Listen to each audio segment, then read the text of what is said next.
The best way, I think, to articulate the mission of the college is through that wonderful phrase from St. Anselm, faith seeking understanding. There's this thought that faith and reason conflict, or religion and science conflict. We think that's false. Come, Holy Spirit. Bless thy faithful, and come thy will. Suffer with thy Spirit, which shall be created. And thou shalt renew the face of the earth. We're trying to reanimate the intellectual tradition of the church. It's primarily motivated by charity, the love of God. From the Christian perspective, there's sort of a spark that's happening through the action of the Holy Spirit, I would say, in every class that's meeting somehow, of an integration of divine revelation and human wisdom.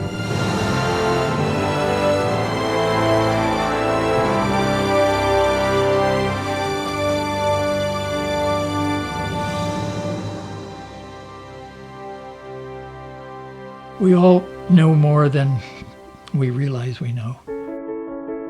But what's difficult to do is to unfold the understanding of those things. We read the great books, the classic texts, the ancient, modern, medieval thinkers, but we read those texts under the guidance of the church, ordered towards the truth. All of the liberal arts that we study here are seen as ways into philosophy and theology. So they're studied for their own sake, but they're also studied to assist with the advanced work in philosophy and theology that our students do. Our teachers, which we call tutors, they don't give lectures. Their role is really to guide the discussion. If you really want students to make the truth their own, they need to wrestle with it. They in each class need to be fully present, fully engaged. They see that that's the only way they will get what they need to get out of this education. My learning is my own, and all these other people that I really admire and respect are here with me learning the same kinds of things, and you're allowed to question everything, and that's what you're meant to do. I hope that we're showing our students sort of what the goal of their education is, that it's not just to sit in a classroom, but it's to bring what we do in the classroom to bear on the way we live.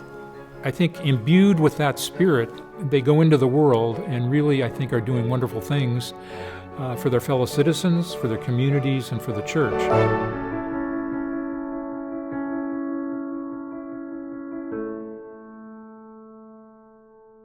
I think the crisis in our civilization is more intellectual than political. And that, in turn, was the thing we were mainly responding to.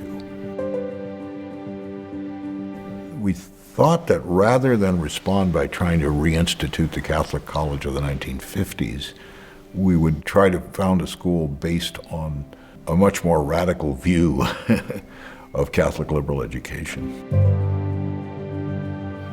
The program of the college was not our invention, but it goes all the way back to the Greeks and to Aristotle, Plato in a way, and certainly down through the Middle Ages, and especially through St. Thomas. Well, our founding president was Ronald P. MacArthur. He was a teacher of mine at St. Mary's College, where I did my undergraduate work. Dr. MacArthur had a giant personality. He could engage an audience in an idea in such a way that the audience listened and they were moved. I have vivid memories of him teaching a senior theology class that I attended. He was a vibrant, dynamic teacher and really was successful at engaging students in the learning process. We did have, I guess, different personalities and different talents. Peter DeLuca, for example, was trained in business, and he was competent in that field and very able in that, very successful in that. Mark Berquist was a master of Thomistic philosophy and theology. The practical problems of starting a college seemed absolutely overwhelming to most people. The California campus actually started with two phases. We had the campus in Malibu Canyon, and we have a campus in Santa Paula. And the Malibu campus, the focus was on, we had a campus and it was a beautiful campus. We didn't have to do any development of that campus, but we had to develop the curriculum. They had an outline of what the curriculum was going to be, but they're always just staying a step ahead of us, getting the curriculum filled out in its details. Ferndale Ranch was offered to us as a gift, of the land as a gift. But then we began to build the buildings one at a time, and we were able to find the funding, sometimes scrambling for it. Daniel Donahue, who was the president of the Dan Murphy Foundation, and Richard Grant, who was on the board, invested in the college before the first students even graduated. They saw what this college could be. We built the master plan pretty much exactly as it was originally designed. I first discovered the college 28 years ago when I met Tom Dillon and his wife Terry.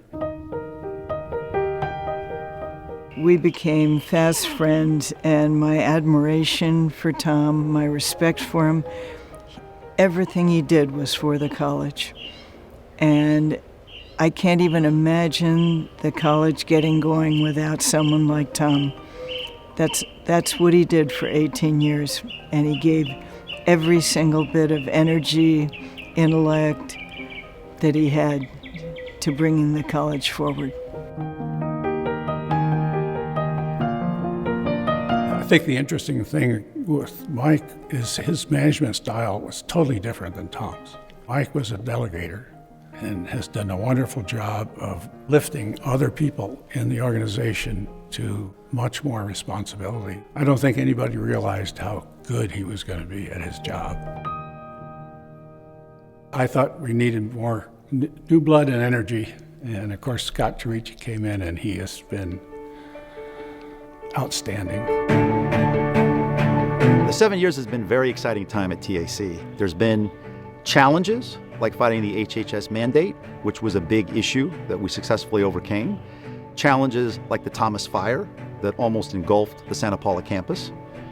The excitement of the expansion, which is to go into Northfield, which also had some challenges in terms of both acquiring the physical property, but also getting permission to grant degrees and hold the educational program in the Commonwealth of Massachusetts. We're often asked the question whether the programs and the two campuses are going to be the same. And I think it'd be important for people to know that there's still one instruction committee that governs both campuses. So there'll be no curricular changes without both campuses agreeing. So our programs are going to be exactly the same, and the method's going to be exactly the same. And that's built into the governance plan to keep it that way. With the Four Seasons, we don't have the same recreation as California, but we have great resources to complement the change of seasons. So we have a gym with a basketball court and climbing wall and a wonderful swimming pool to make a lot of recreation available during the winter. We also have the Connecticut River, which is wonderful for kayaking during the warmer months, and students have taken great advantage of that. One of the reasons I'm very excited about Northfield is the expansion of this educational opportunity to more students who then will go into the workplace, culture, and a variety of vocations. So we have a number that have become priests and religious. They're helping the church. We have those that are defending religious liberty through the law, defending life, teaching, participating in the legal profession, and I think sometimes not fully understood, but also participating in business. We live in a world that more and more is moved by passion and appetite, where reason doesn't prevail. That world needs our graduates. How many students, when they go off to college, say, I'm going to college because I want to grow in virtue? And how many students, when they finish their four-year college program, can say, I grew in virtue over those last 4 years? I want to not only go out and, find a job and pursue some career, but I want to pursue a career for Christ. It gives you a purpose that's so much higher than just, living for day-to-day things.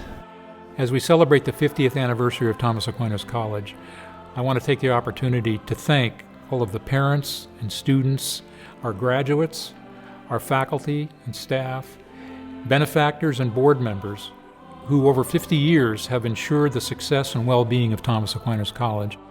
And I invite those same friends and benefactors to stay with us for the next 50 years and ensure the continued success of the college and our continued ability to bring genuine Catholic liberal education to young people and to continue having a real impact in the country and in the church.